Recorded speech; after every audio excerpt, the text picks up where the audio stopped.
ये आवश्यक नहीं है। हमारा मन भगवान के पास रहे। मन भगवान के पास रहे इसका क्या अर्थ है? अकारण भी भगवान की याद आती रहे। लेकिन ऐसा होता नहीं है। वो जीवन में जब तक दुख नहीं आता तब तक भगवान याद आने वाले नहीं है। इस पर भी सरकार हम लोग एक भजन गाते हैं। अरे दुखों से अगर चोट खाई न होती तो तुम्हारी प्रभु याद आई न होती। गर दुखों से कभी चोट खाई न होती। महाभारत के युद्ध के उपरांत एक दिन भगवान कृष्ण ने अपनी बुआ कुंती जी से कहा, बुआ आज तुम्हारे सामने तुम्हारा भतीजा नहीं खड़ा है, आज तुम्हारे सामने भगवान खड़ा है और मैं भगवान होके कहता हूं कि मांगो तुमको मुझसे क्या चाहिए, जो मांगोगी वही दूंगा। कुंती ने कहा कि यदि तुम भगवान हो तो तुमसे अवश्य मांगूंगी, लेकिन पहले वचन दो कि जो मांगूंगी वो मुझे दोगे तुम। भगवान कृष्ण ने कहा कि बुआ मेरे लिए कुछ भी असंभव नहीं है, तुम जो मांगोगी दूंगा। तो कुंती ने कहा, प्रभु एक आशीर्वाद दीजिए, मेरे जीवन से कभी दुख समाप्त न हो, जीवन में सर्वकाल कोई न कोई दुख मेरे बना रहे प्रभु। भगवान कृष्ण ने कहा, दिया बुआ, लेकिन ये बताओ तुमने ऐसा वरदान क्यों मांगा? कुंती ने कहा, प्रभु जब जीवन में दुख रहता है तो आप बिल्कुल निकट दिखाई पड़ते हैं, आपकी याद बनी रहती है, सुख में आपका विस्मरण हो जाता है। हम चाहते हैं जीवन भर आपकी याद बनी रहे, इसलिए जीवन से कभी मेरे दुख समाप्त न हो। आप भी भगवान से प्रार्थना करिए, प्रभु जीवन में कोई ना कोई कमी बनी रहे। मनुष्य की सारी इच्छाएं कभी पूरी नहीं होनी चाहिए। क्षमा करिएगा, जिस व्यक्ति की सारी इच्छाएं पूरी हो जाती हैं, हमारे पूज्य महाराज श्री कहते हैं उसको रावण बनने में समय नहीं लगता। जिसकी हर मनोकामनाएं पूरी होने लगे उसे रावण बनने में विलंब नहीं लगता। माई बाप प्रार्थना करिए कि जीवन में कोई ना कोई कमी बनी रहे, जिससे हमको और आपको भी भगवान की याद आती रहे और हम भगवान का स्मरण करते रहे।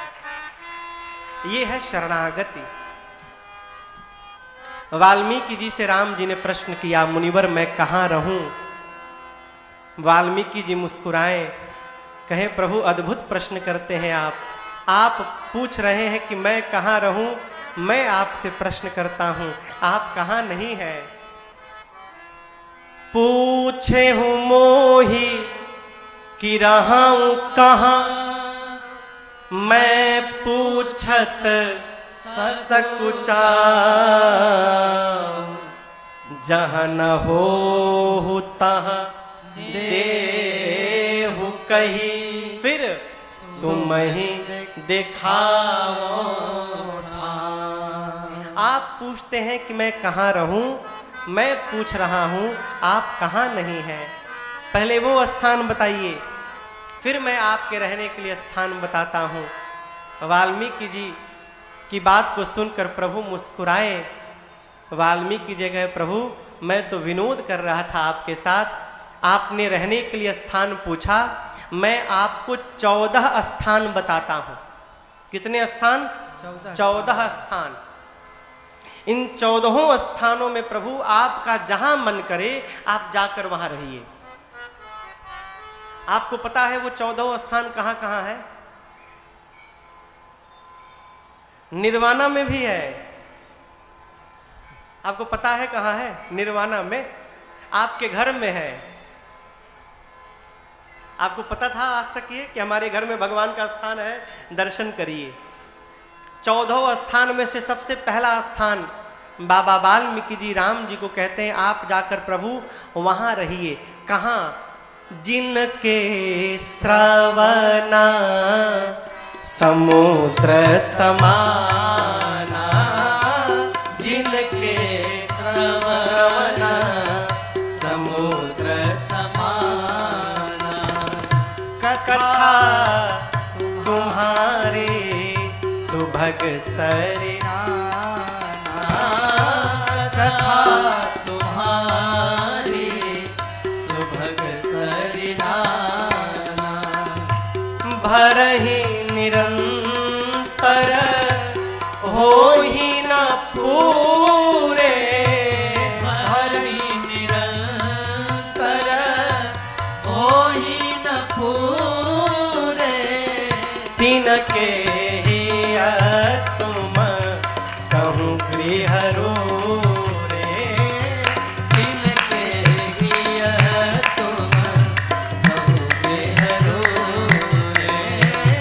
तिनके तुम कहूँ गृह रे। कहते हैं प्रभु जिनके कान का स्वभाव समुद्र जैसा हो जाए। समुद्र का क्या स्वभाव है भैया? समुद्र में आप दर्शन करिए, दिन रात नदियां आती हैं ना, दिन रात आती हैं, परंतु आज तक कभी भी समुद्र भरे नहीं। कभी भी समुद्र ने नदियों से ये नहीं कहा कि बस बस अब बंद करो मैं भर गया। जिस प्रकार प्रभु कभी समुद्र नहीं भरते, उसी प्रकार आपकी कथा सुनते सुनते जिसके कान कभी न भरे प्रभु, आप उस व्यक्ति के हृदय में जाकर वास करिए। उसका हृदय आपके लिए पहला स्थान है, पहला घर। अब यहां आप जितने लोग बैठे हैं अथवा YouTube के माध्यम से जितने लोग पूरे विश्व में देख रहे हैं, आप में से जिसका मन कभी भी भगवत कथा से न भरता हो, इस विश्वास में रहिएगा आपके हृदय को वाल्मीकि जी ने राम जी का पहला घर बताया गया है, फर्स्ट प्रेफरेंस दिया गया है। आप जब किसी परीक्षा का फॉर्म भरते हैं तो सेंटर के लिए ऑप्शन दिए जाते हैं। आप किस किस शहर को प्रेफरेंस दे रहे हैं, तो सबसे पहला प्रेफरेंस उसको दिया जाता है जो आपके निकट हो या आपका होम टाउन हो। एक नंबर पर वही लिखते हैं ना कि हम चाहते हैं कि इस एक नंबर में सबसे पहले अगर हो जाए तो यहां मेरा सेंटर पड़े। उसी प्रकार वाल्मीकि जी ने पहला प्रेफरेंस राम जी को क्या दिया रहने के लिए? प्रभु जिसका मन कभी आपकी कथा से न भरता हो, आप उसके घर में जाके रहिए, वो आपका होम सेंटर है, पहला स्थान आपके लिए। अब दूसरा स्थान वाल्मीकि जी कहते हैं, लोचन चातक जिनकर राखे, रहि दरस जलधर अभिलाषे। निदरहि सरित सिंधु सर भारी, रूप बिंदु जल होहि सुखारी। तिनके हृदय सदन सुखदायक, बसहु बंधु सिय सहर रघुनायक। तिनके हृदय सदन सुखदायक, बसहु बंधु सिय सहर रघुनायक।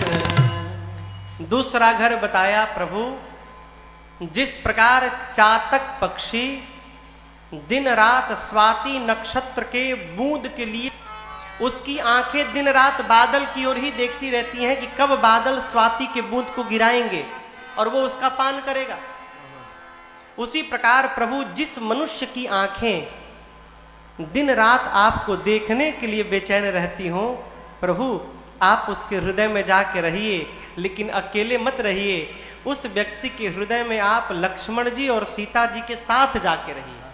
आप तीनों लोग जाकर वहां वास करिए।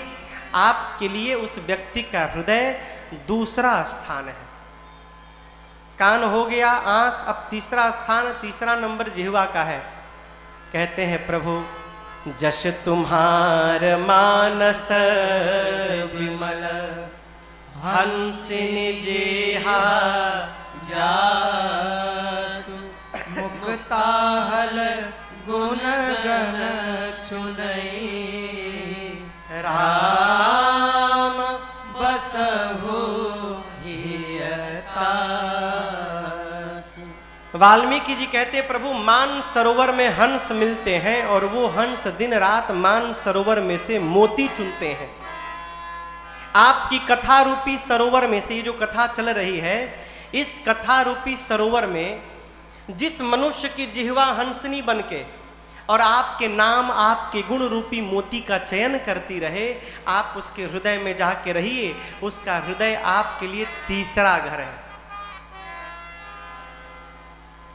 आप में से जिसकी जिह्वा दिन रात भगवान के नाम का जप करती होगी, अकारण लेती होगी, वाल्मीकि जी कहते हैं उसके हृदय में जाके रहिए राम जी, आप उसका हृदय आपके लिए तीसरा घर है। जीवन में स्वभाव बने कि अकारण भी मुख से भगवान का नाम निकले।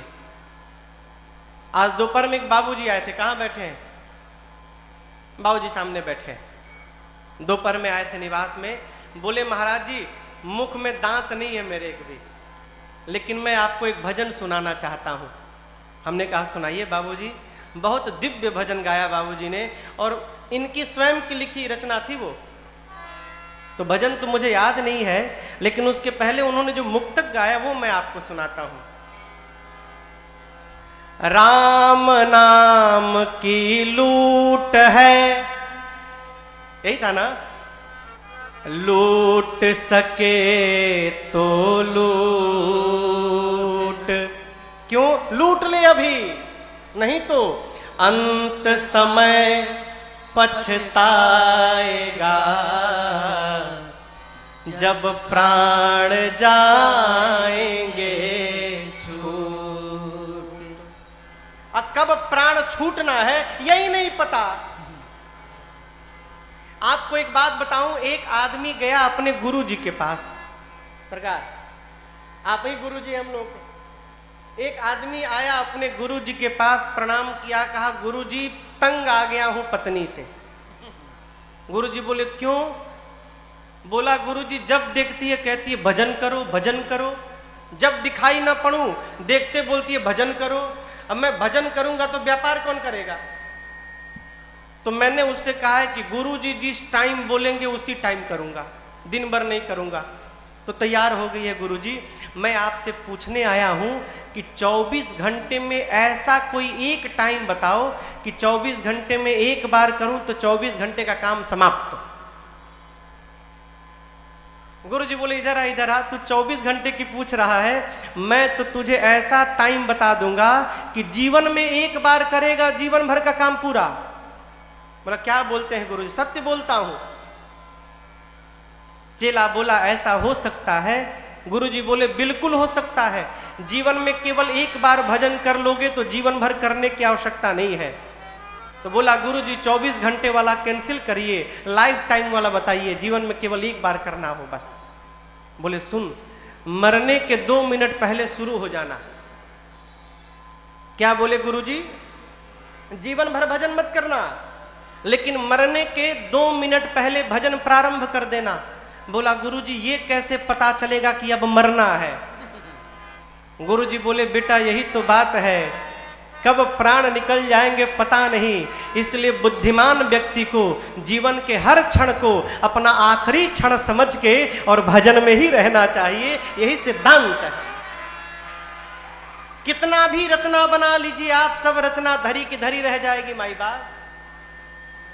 तेल चमेली चंदन साबुन, तेल चमेली चंदन साबुन, अरे चाहे लगा लो सेंट, जगत में कोई ना परमानेंट, जगत में कोई ना परमानेंट।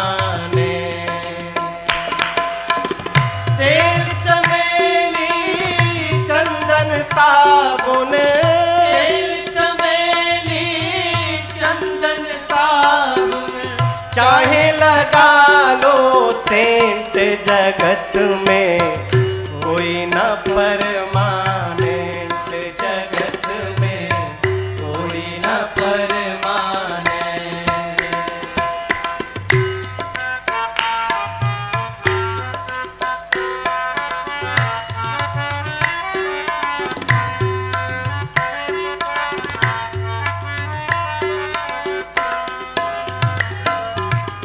आवागमन लगी दुनिया में, जगत है रेस्टोरेंट रे प्यारे, जगत है रेस्टोरेंट रे प्यारे, जगत है रेस्टोरेंट।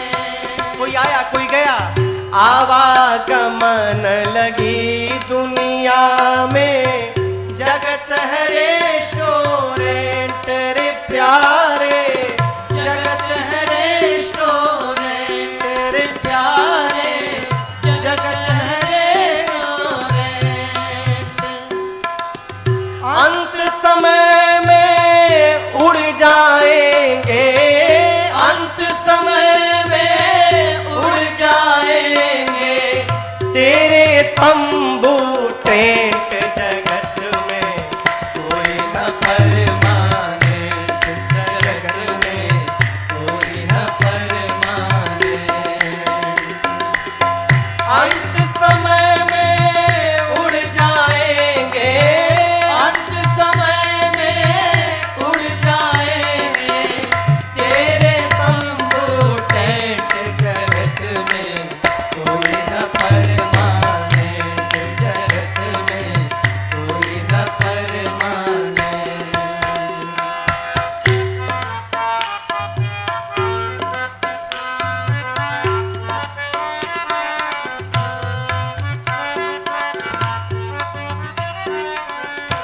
कहीं भी जाओ, हरिद्वार चाहे मथुरा काशी, घूमो दिल्ली कैंट रे प्यारे, घूमो दिल्ली कैंट रे प्यारे, घूमो दिल्ली कैंट। हरिद्वार चाहे मथुरा काशी, घूमो दिल्ली कैंट रे प्यारे, घूमो दिल्ली कैंट रे प्यारे, घूमो दिल्ली कैंट। मन में नाम प्रभु का राखो, मन में नाम प्रभु का राखो, धोती पहनो या पैंट, जगत में कोई न परमानेंट, जगत में कोई न परमानेंट। मन में नाम प्रभु का राखो, मन में नाम प्रभु का राखो, धोती पहनो या पैंट, जगत में कोई न परमानेंट, जगत में कोई न परमानेंट।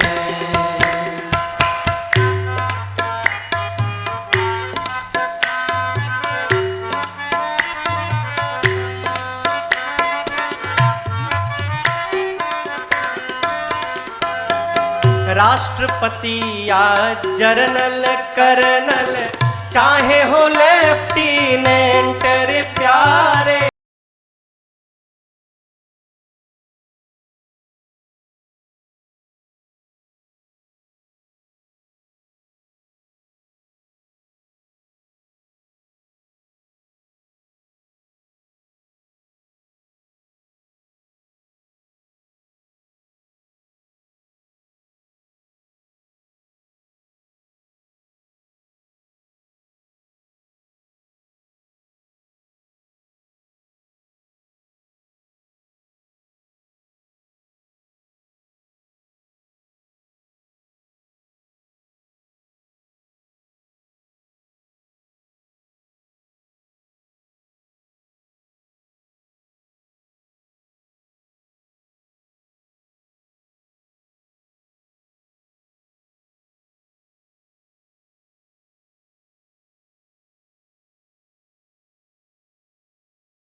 साधु संत की संगत कर लो, ये सच्ची गवर्नमेंट रे प्यारे, ये सच्ची गवर्नमेंट रे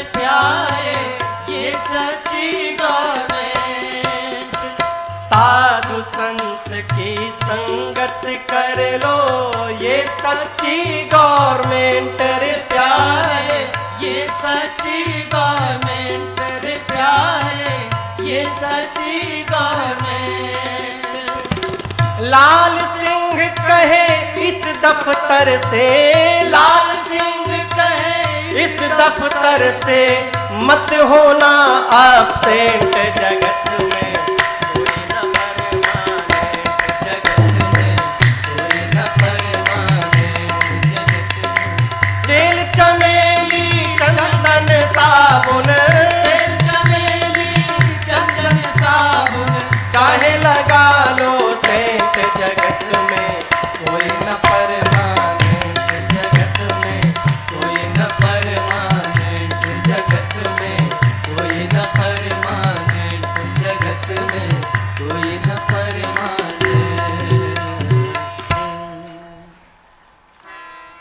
जगत में कोई न परमानेंट।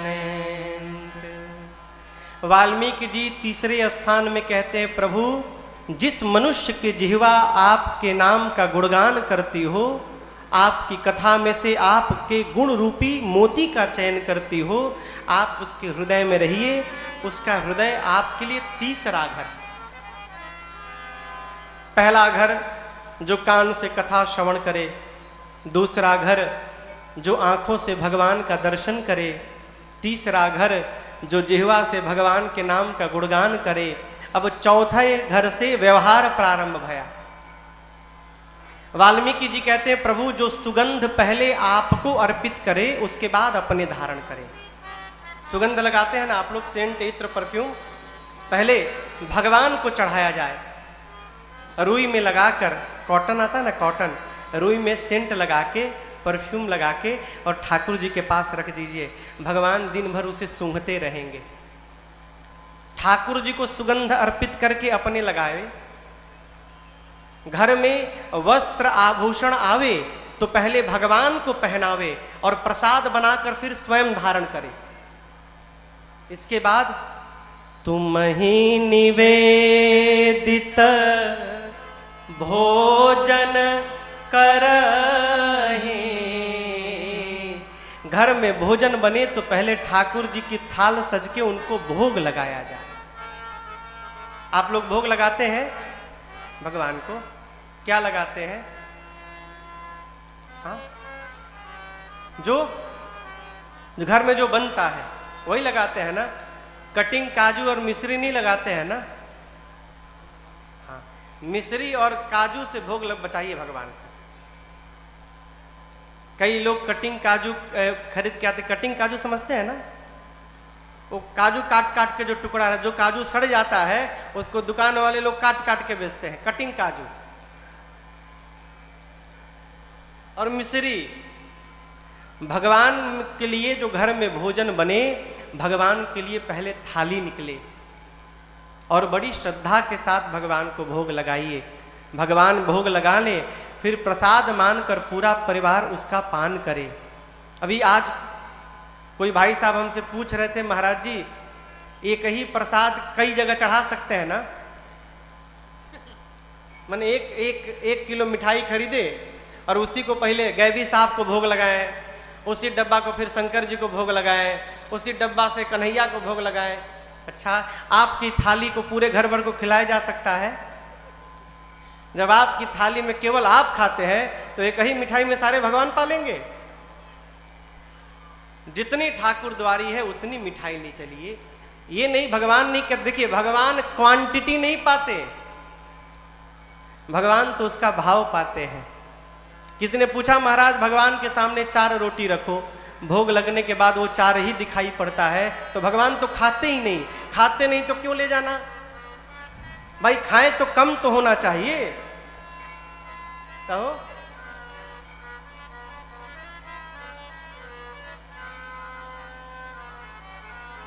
गुलाब का फूल देखा है आपने ना? गुलाब के फूल का वजन कर लीजिए और उसके बाद 2 घंटे तक उसे सूंघते रहिए और 2 घंटे सूंघने के बाद फिर वजन करिए। वजन घटेगा ना? हाँ, घट जाएगा ना?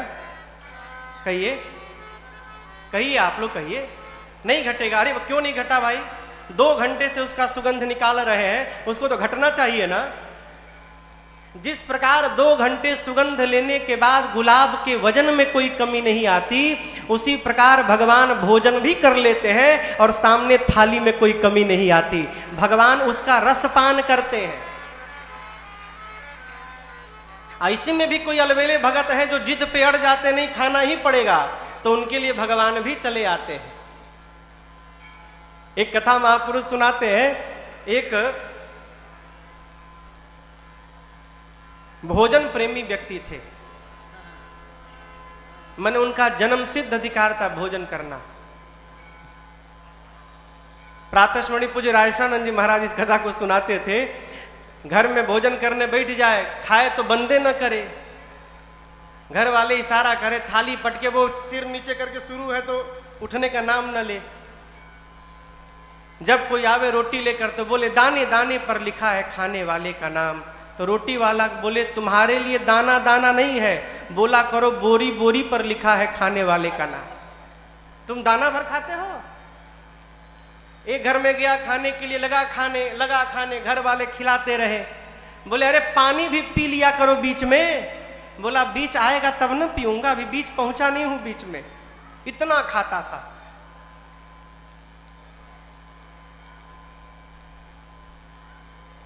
स्वामी जी कहा करते थे कोई ज्यादा नहीं खाता है, सब उतना ही खाता है जितना उसका खाता है। खाते में जितना है उससे ज्यादा कोई नहीं खाता माई बाप। घर वाले परेशान हो गए और उसे धक्का मार के बाहर निकाल दिए। अब बेचारा गया, अब करे तो करे क्या, भोजन बिना मरी जाएगा। जाते जाते देखा एक आश्रम के द्वार पर एक मोटे साधु बाबा बैठे थे। मोटे एकदम, तोंद निकला है पूरा एकदम सामने। वो देखा तो बोला अरे इतने मोटे यानी बहुत खाते होंगे, इतना भोजन तो मिल ही रहा होगा इनको। तो गया, प्रणाम करके बोला महात्मा जी आपके इस दिव्य सेहत का राज क्या है, क्या राज है इस स्वरूप का। बोले भीतर ना खूब चकाचक मिलता है, कोई गिनने वाला भी नहीं है, कितना खा लो। तो बोला स्वामी जी भीतर एंट्री कैसे होगी मेरी, मैं भी भीतर जाना चाहता हूं। तो बोले उसके लिए तुमको चेला बनना पड़ेगा।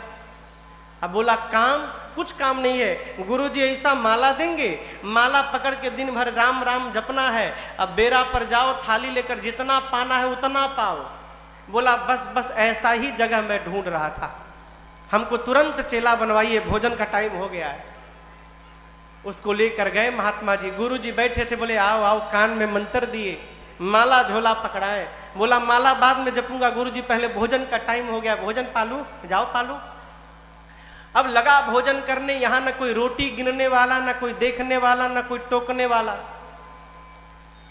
खूब आनंद से भोजन करे, पड़ा रहे।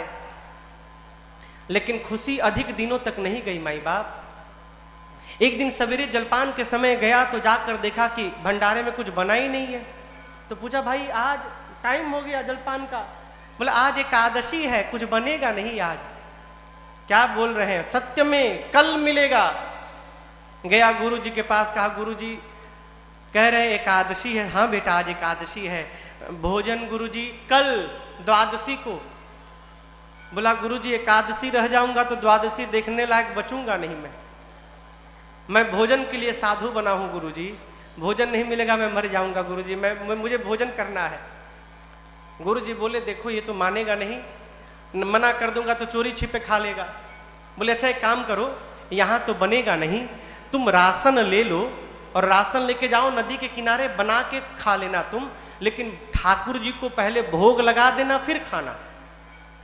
एक दूसरे चेले को गुरुजी बोले देखो बहुत ज्यादा खाता है ये, तो 2 आदमी का भोजन देना इसको, राशन दे देना, अपना बनाएगा। गया नदी के किनारे नहाया, 2 आदमी का राशन था, भोजन बनाया।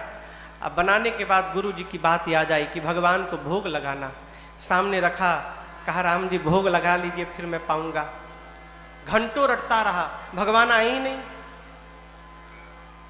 बार बार कहता है। यहां स्वामी जी एक भजन गाते थे, कहता है अरे मेरे राम आइए, प्रभु राम आइए, मेरे भोजन का भोग लगाइए। आइए, प्रभु राम आइए, मेरे भोजन का भोग लगाइए, मेरे भोजन का भोग लगाइए। अब वो घंटों कहता रहा, राम आइए, प्रभु राम आइए, भोजन का भोग लगाइए, भगवान आए ही नहीं। अंत में आ गया उसे क्रोध, बोला आखिरी बार बोलता हूं, आना है कि नहीं आना है? अब मैं बोलूंगा नहीं, और आप इस चक्कर में है कि आश्रम में पालूंगा, वहां के डर के मारे मैं इधर आया हूं। वहां के भरोसे बैठोगे तो ठन ठन गोपाल हो जाओगे, वहां बना ही नहीं है आज। इसलिए पाना है तो सीधे आके भोग लगाओ, नहीं तो मैं शुरू कर दूंगा। अब जब ऐसे बोला भगत, तो आपको बतावें, उसके सामने भगवान साक्षात प्रकट हो गए हो, प्रकट हो गए। लेकिन आप तो खुशी में ताली बजा दिए, वो खुश नहीं भया, वो दुखी हो गया। क्यों? बुलाया था राम जी को, आ गए सीताराम जी, दो लोग आ गए। अब वो देखा दो आदमी का भोजन है, दो यही आ गए, तो हमारे लिए क्या बचेगा? बोला आप दो लोग आ गए। राम जी बोले हम दोनों साथ में ही रहते हैं। बोले गुरुजी तो नहीं बताए थे, बोले थे राम जी को भोग लगाना। अच्छा अब आए हैं तो पा लीजिए।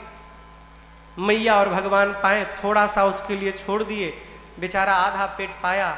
बोला ये बताइए अगली एकादशी को भी आप दो ही लोग आएंगे ना? अभी बेचारा कंफर्म कर लिया अगली एकादशी का। राम जी बोले हाँ बस दो लोग, और कौन है? गया, अगली एकादशी आई तो गुरु जी से कहा, गुरु जी आप कहते हैं राम जी का भोग लगाना, सीता राम जी दोनों आए थे, मैं आधी पेट खाया गुरुजी, अब की बार 3 लोगों का राशन दीजिएगा। गुरुजी सोचे लगता है भूखा रह गया होगा, बहुत खाता है ना। बोले अच्छा ठीक है, चलो इसको 3 लोगों का राशन दिया जाए। गया, बनाया, बनाकर फिर बुलाने लगा, अरे मेरे राम आइए, मैया साथ लाइए, मेरे भोजन का भोग लगाइए, मेरे राम आइए, मैया साथ लाइए, मेरे भोजन का भोग लगाइए, मेरे भोजन का भोग लगाइए, प्रभु भोजन का भोग लगाइए। जैसे बोला प्रभु सामने आइए, मेरे राम आइए, मैया साथ लाइए, प्रकट हो गए। कौन? राम जी, सीता जी और लक्ष्मण जी। अब की बार लक्ष्मण जी भी चले आए। अब लक्ष्मण जी को देखते आग बबूला हो गया, बोला ये कौन है? लक्ष्मण जी बोले प्रभु कहां लेके चले आए, इतनी आदर से बोल रहा है मुझे मेरे बारे में। राम जी बोले मेरे भाई हैं ये, पिछली बार तो नहीं आए थे। राम जी बोले कहीं फंस गए थे, आपको बताना चाहिए था ना कि ये भी आते हैं आपके साथ में, ये भी खाएंगे। राम जी बोले आए हैं तो पाएंगे ही, अब करे तो करे क्या। बोले ठीक है पा लीजिए। अब राम जी, सीता जी, लक्ष्मण जी भोग लगाए। अब फिर थोड़ा सा बचा उसके लिए, आधी पेट खा के गया। फिर पूछा अगली बार कौन कौन आएगा आज ही बताओ मुझे, और कितने लोग साथ में रहते हैं। भगवान बोले कहीं भी देखिएगा तो हम ही लोग मिलेंगे, बस 3 लोग, और कोई है ही नहीं, बस मेरे भाई और ये सीता जी, 3 लोग। गया, अगली एकादशी के दिन बोला प्रभु नहीं हो पाया था, सीताराम जी के लिए ले गया, लक्ष्मण जी भी चले आए थे, मैं फिर आधी पेट रह गया था। अब की बार जोड़ने लगा, 3 वो, 3 मत 4 मान के चलो, कहीं एक और बढ़ा के ले आए तो 4 वो और 1 मैं। बोला अब की बार 5 लोगों का भोजन चाहिए। गुरु जी बोले इतना नहीं खाएगा, इतना कैसे खा लेगा, लगता है ये राशन बेचने लगा है। अब इसको रंगे हाथों पकड़ना पड़ेगा। गुरुजी उससे कुछ नहीं बोले और दूसरे चेले से बोले इसको 5 लोगों का राशन दिया जाए। राशन लेकर गया और उसके पीछे पीछे गुरुजी चल गए छिप के कि देखो तो करता क्या है ये। जाकर गुरुजी एक पेड़ के पीछे छिप कर बैठ गए। ये गया, स्नान किया और स्नान करके आज भोजन बनाया नहीं, बनाने के पहले ही बुलाने लगा। क्यों? देख लूं कितने लोग आ रहे हैं, लगा बुलाने। अरे मेरे राम आइए, सीता राम आइए, भैया साथ लाइए, मेरे भोजन का भोग लगाइए। मेरे राम आइए, सीता सीताराम आइए, भैया साथ लाइए, मेरे भोजन का भोग लगाइए, मेरे भोजन का भोग लगाइए, मेरे भोजन का भोग लगाइए। जैसे बिना बनाए आंख बंद करके बोलने लगा, मेरे राम आइए, सीताराम आइए, भैया साथ लाइए, आइए भोग लगाइए, प्रभु आइए। जैसे गाया प्रकट हो गए कौन? राम जी, सीता जी, लक्ष्मण जी, भरत जी, शत्रुघ्न जी, हनुमान जी। इतने लोग लगा कि अरे अरे बस करो बस करो बस करो। बोले आज तो हद कर दी, दो तो बढ़ाई बढ़ाए, साथ में एक बानर भी लेकर आए हैं। अब चुपचाप बैठा है, कुछ नहीं बोल रहा है। भगवान बोले कहाँ है, लाओ भोग लगाएं। बोले क्या लगाएं भोग? भोजन। कैसा भोजन बनाए? आज तो मैं बनाया ही नहीं। क्यों बनाऊं जब बनाने के बाद आज कुछ नहीं मिलने वाला है। पिछले दिन तो थोड़ा बच भी गया, आज 5 लोगों का लाया हूं, 6 आप ही आए हैं, एक मैं 7, तो आज तो कुछ मुझे मिलेगा नहीं। जब मिलेगा नहीं तो मैं क्यों मेहनत करूं? ये है राशन, अपने बनाओ खाओ भोग लगा के जाओ, मैं नहीं बनाऊंगा। बैठ गया, राशन सामने कर दिया, कहा बनाओ खाओ ला जाओ यहां से। भगवान बोले ठीक है चलो, राशन लाए हो ना, कम से कम हम लोग बना के भोग लगा लेंगे। हनुमान जी लगे कूद कूद कर लकड़ी लाने सामान, भरत जी अमनिया करने लगे सब्जी, सब लोग काम में लग गए। सीता जी भोजन बनाने की तैयारी करने लगी। ये चुपचाप बैठ के बुदबुदा रहा, बताओ आज भूखे मार डालेंगे, कल की द्वादशी नहीं देख पाऊंगा मैं, आज मर जाऊंगा मैं। 5 लोगों का भोजन भी लाकर बताओ नहीं भोजन मिल पाएगा मुझे। अब गुरु जी देखे, गुरु जी को कुछ नहीं दिखाई दे रहा है। गुरु जी देखे कि ये बना क्यों नहीं रहा है, चुपचाप बैठा है। तो गुरु जी गए, गुरु जी को देखते प्रणाम किया। गुरु जी बोले बेटा भोजन क्यों नहीं बना रहे हो? बोला क्यों बनाऊं, जब भोजन बनाने के बाद मिलना ही नहीं है मुझे तो क्यों मेहनत करूं, ये बनाएंगे भोजन करेंगे। गुरु जी बोले बेटा 5 लोगों का राशन लाए हो, बनाओगे तो क्यों नहीं मिलेगा? तो बोला आपको ये राशन दिखाई दे रहा है और यहां बारात आकर बैठी है वो नहीं दिखाई दे रहा है। अब गुरु जी बोले मुझे तो कुछ नहीं दिख रहा है, कौन आया है? बोला यहाँ पूरे राम जी, लक्ष्मण जी, सीता जी, भरत जी, शत्रुघ्न जी, और वो उधर देखिए वो हनुमान जी है, शायद हनुमान जी भी है। इतने सारे लोग आए हैं, आपको नहीं दिख रहा है? गुरु जी बोले बेटा मुझे कुछ नहीं दिख रहा है। अब इसके लिए और समस्या लगा रोने राम जी के पास जाके। गुरु जी, राम जी एक तो आज ऐसे ही मैं मरने वाला हूँ भूख, ऊपर से आप मेरे गुरु जी को नहीं दिखाई दे रहे हो। गुरु जी सोच रहे हैं कि मैं झूठ बोल रहा हूँ, प्रभु इतनी बड़ी समस्या में मुझे क्यों डाले हैं आप मेरे गुरु जी को क्यों नहीं दिख रहे हैं? राम जी बोले मैं तुमको तो दिखूंगा लेकिन तुम्हारे गुरु जी को नहीं दिखूंगा मैं। अब ये गया गुरु जी के पास, पांव पकड़ के कहने लगा गुरुदेव आप मेरा विश्वास करिए गुरु जी, सत्य में राम जी पूरे परिवार के साथ बैठे हैं और मुझसे कह रहे हैं कि वो केवल मुझे दिखाई देंगे, तुम्हारे गुरु जी को नहीं दिखाई देंगे।